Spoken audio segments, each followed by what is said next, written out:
this morning. See if you have free time right now to hold that informal conference, or we can schedule that at a more convenient date and time for you. No, let's do it. I've done waited so long for this to happen, and it's retarded the amount of hoops I'm having to jump through to get this done. Yeah, for sure. So before I begin with the informal conference, just in the interest of privacy, since we will be discussing, is there anyone else present with you?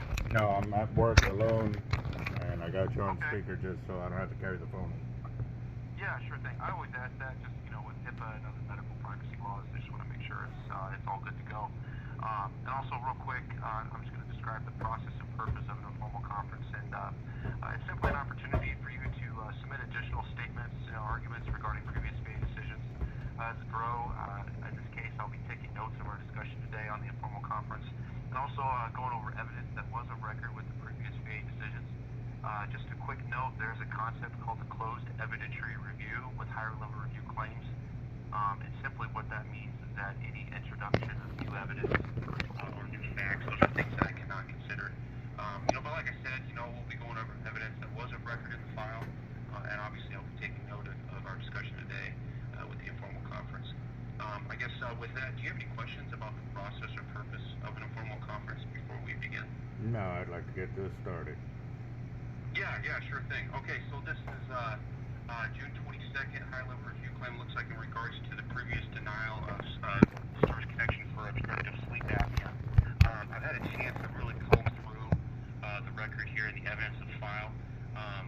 This claim's been continuously prosecuted since October 24th, 2023. We've had several VA exams that obviously confirm your diagnosis of obstructive sleep apnea. All these examiners, they've regrettably provided negative opinions, either direct or secondary or related to your toxic exposure risk activities. But however, you submitted credible lay testimony regarding your chronic OSA and specifically related to your service-connected depressive disorder. And furthermore, you had submitted a sleep apnea disability benefits questionnaire back in, I believe, let me find that here, September.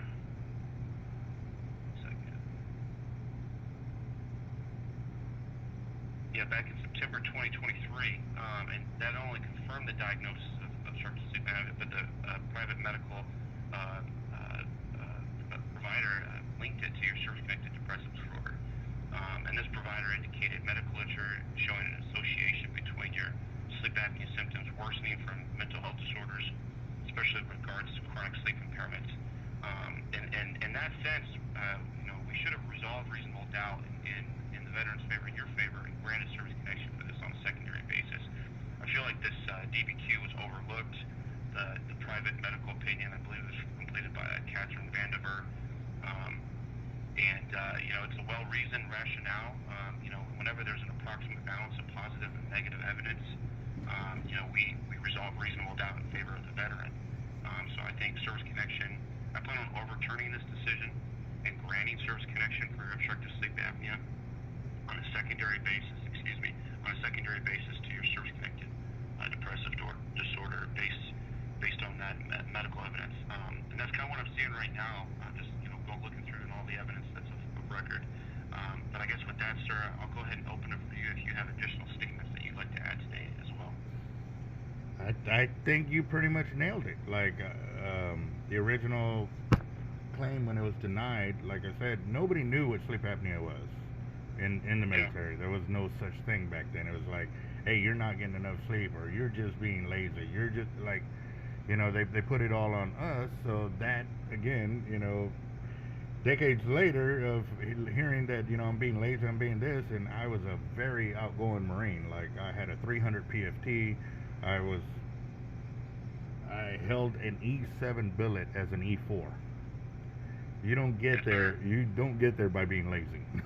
You know what I mean? So, and so I'm hearing you say all these things. I'm like, finally, somebody is actually looking at the information, and I want to start out by thanking you for looking into it, because again, back then there was none of this. It was, reach down, grab a hold, and charge forward, and no matter what you did. So we didn't claim anything because we didn't want to be one of those sick bay Marines, is what you called them.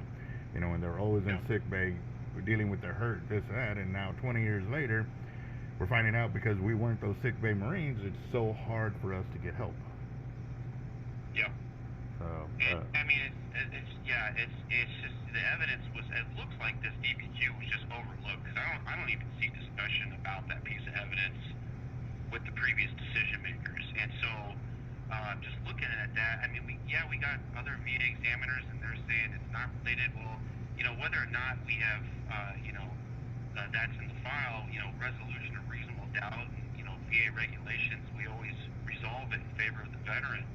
And I would even argue too that this, this private DBQ that confirms the diagnosis and provides that medical nexus, that medical link to your service-connected depressive disorder, is more thorough.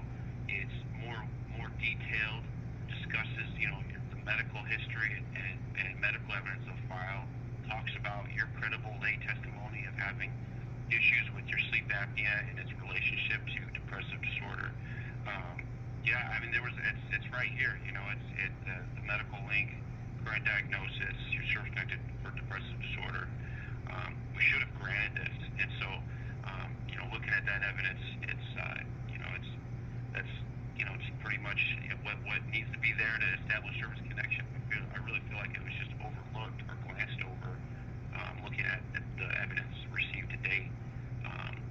But and I appreciate you talking about that today too, and your additional statements here. I'm writing that down as well, and I appreciate you sharing that with me too. And I guess here in closing, and I just want to I always like to take a quick moment to say thanks for taking my call this morning.